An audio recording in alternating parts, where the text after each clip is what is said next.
Good morning, gardeners. I'm Brett and welcome to my backyard. And today I want to talk about composting. This is one of the most frequently asked questions that I get because now that we're all starting our gardens for the year, everybody wants to know, what do I plant my vegetables in? What can I do to provide more nutrients? And how do I save money? Well, a lot of the stuff that you're getting from the store is just a compost in a bag. Some of it more direct, just organic matter, and some of your higher end materials and your potting soils may have other chemicals that we do not want. And so learning how to make our own organic compost can be a real help for our garden. One of the reasons that we grow our home gardens is to try to provide a more nutritious vegetable for ourselves without some of the chemicals that you may find at your local grocery store on them. So we're going to start off by showing how to make a compost pile today. And so what I've already done is I have a simple compost bin. You can probably see in the back there that I just used 3 pallets that I was able to gather. Lots of these materials, if you do not have them laying around the house, you can probably find them very easily in your town. These pallets just happened to be out at the curb whenever somebody had, for whatever they were using them for, had decided to get rid of them. And I did have a use for them here. And so I brought them home and just stood them up, making 3 walls, a few screws, and voila, I have a compost bin. Secondly, what I have started with the base that you might not be able to see very good in this picture here, but you'll see a little bit of it later, is I started with a layer of leaves. You usually want to start with a brown layer, leaves, mulch is good, chipped up wood would be a good alternative. I've used before and found it to work quite good. I have lots of cannas growing around the house. And at the end of the season, they die back. They have a lot of brown material up above the soil that sometimes I cut it back. Sometimes I just mow it over and mulch it in real good. But if you can cut that down, and that's a good brown material base to start with as well. And then what we're going to do is we're going to layer this. And so think about your composting kind of like making a cake. We are going to make several layers here and then allow it at the end to cook. We'll talk more about that later. But after I have my brown layer, you probably want 4 to 6 inches of your brown layer there to start with. I'm going to go with a green layer. And here is just some spring weeds that we're growing in the area here nearby that were very easy to get out of the way. You can use lawn clippings, are good. But the thing with the green layer that I would try to avoid is the weeds that have seed in them, if at all possible. Now, when you get to really composting, and if you get more into the temperatures and this and that, you can actually kill off the germination of some of the seeds with the heat of the compost pile. But for a lot of us, that's too intensive work, and so it's just easier to try to get the green that does not have the seeds in it. And then I'm going to want to put about a 4 to 6 inch layer of greens down as well. Now, one thing we can do to help speed up the composting process is to make this into smaller pieces. This could be as simple as running over it with your lawnmower, running over the leaves and the grass there with your lawnmower, cutting it into smaller pieces. This will allow it to break down faster. It's kind of like your ice cube melting. It's the surface area. The more surface area that you expose, the quicker it will break down. And so chopping it finer, these materials would help with that. I'm not going to worry about that in mine here because I've got a lot of material. And it's okay. I have a couple of compost piles going. I can wait a little bit longer. But once we have our green layer down, there's a couple other things that we could add here if you happen to have them. And so the next thing I'm going to add is just some kitchen scraps. In this green layer, this is a good time to add these kitchen scraps. This week, I happen to have some eggshells and a little bit of onion that I had cut off from the dinner the other night. Now, some people may even try to plant that back, and I have on occasion. But things like that, your eggshells, your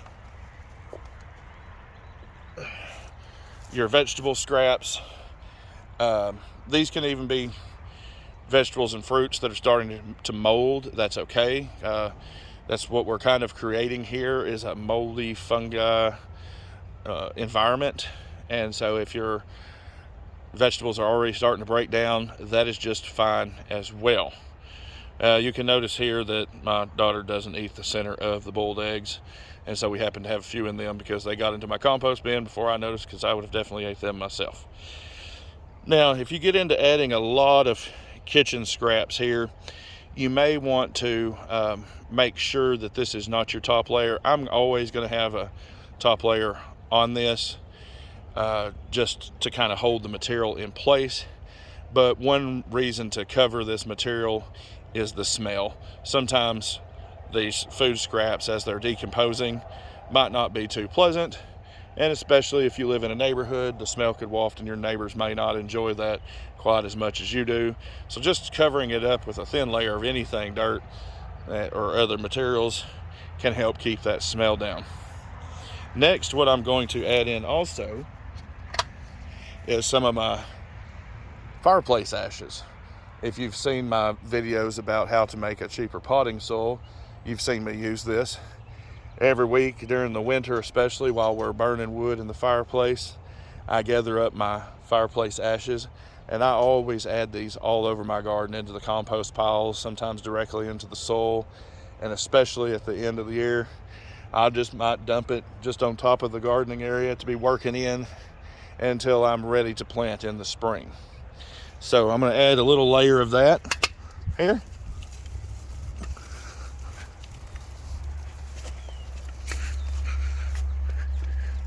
Here we go. It doesn't have to be a tremendous amount there.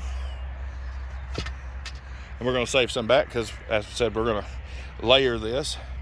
And if you happen to go buy a bag of potting soil from the store, you may notice that this particular item in the ingredients of your potting soil labeled as potash. It's just ashes from wood that is burned. It's all potash is, and it's great nutrients, especially nitrogen, potassium, there for the soil.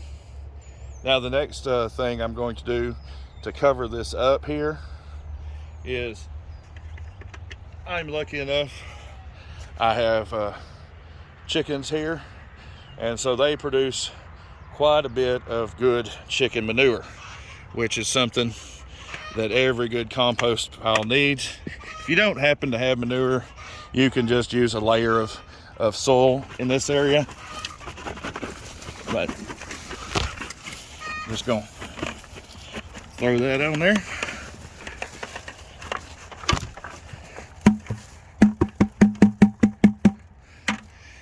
There we go. This helps when I'm trying to clean out that chicken pen there. Gives me some place to go with it, as well as providing good nutrients to get my compost pile. And then as I dig out a layer of it, at least a couple times a year, I like to clean out the pen there and replace it with a good layer of bark mulch, of wood mulch, and the chickens will root around in that. They'll find little bugs in there that they enjoy. They scratch it and they turn it really good, and they help that mulch break down very quickly. You can probably see some of it still in this area here, but it's good to get a layer of that to kind of cover over your greenery that you have here.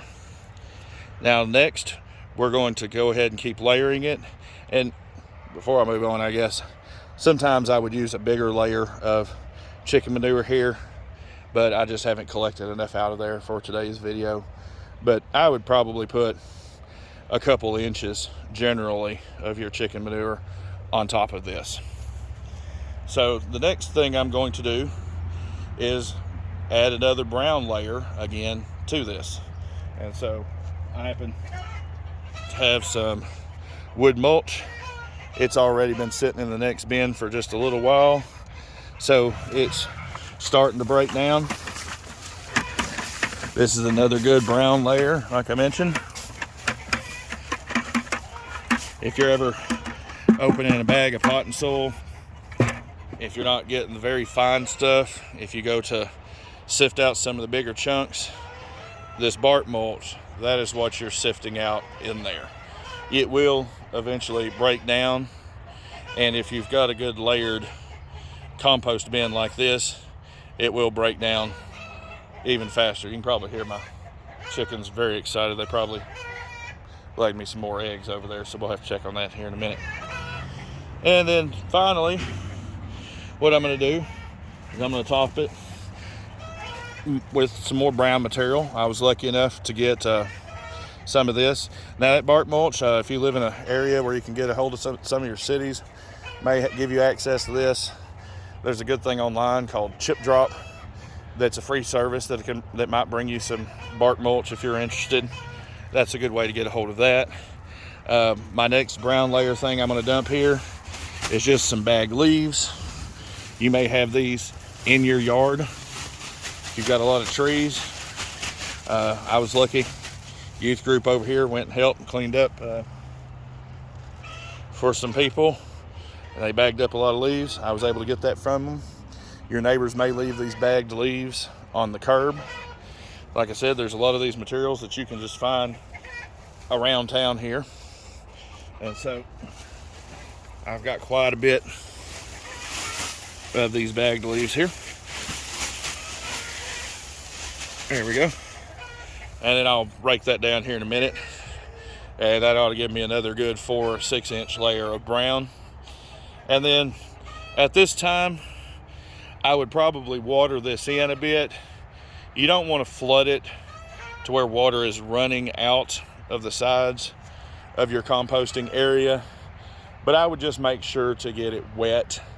That'll help break down the material as well. I'm not going to water mine in today because it is going to start raining here any minute, so I figure that'll be some good natural water that comes into there. And so once you've reached this level, you can stop there if that's all the material you got. Or like I said, we're making a layered cake here. You can just continue to go on up. This is our brown layer. You can throw another layer of green on top of this, chicken scraps, potash, and just keep layering that on up pretty much as high as you want. I probably wouldn't go any higher than about 3 to 4 feet. It just kind of gets a little unworkable. And who wants to be working a compost pile that's over the top of their head there?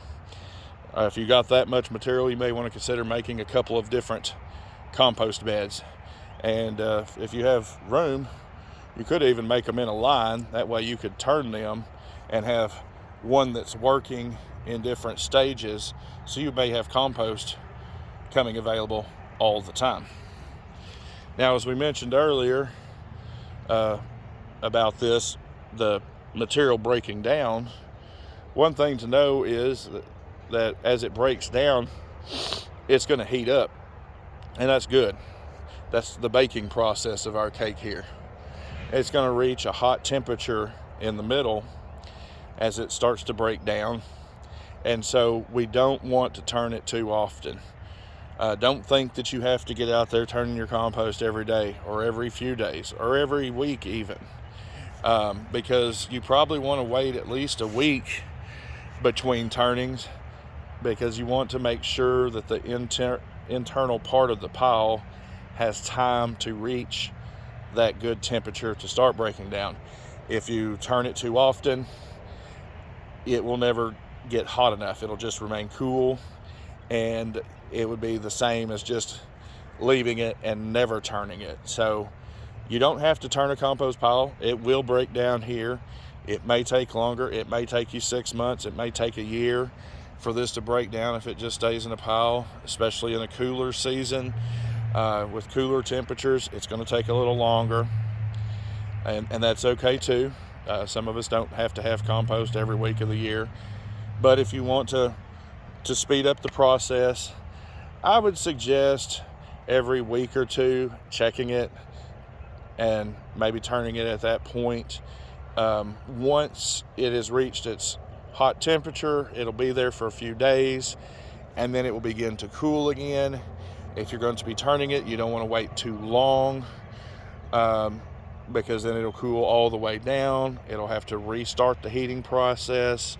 So if you want to be somebody that turns it to try to make it break down faster, I would suggest every 2 or 3 weeks at least turning your pile to try to keep that heat level higher.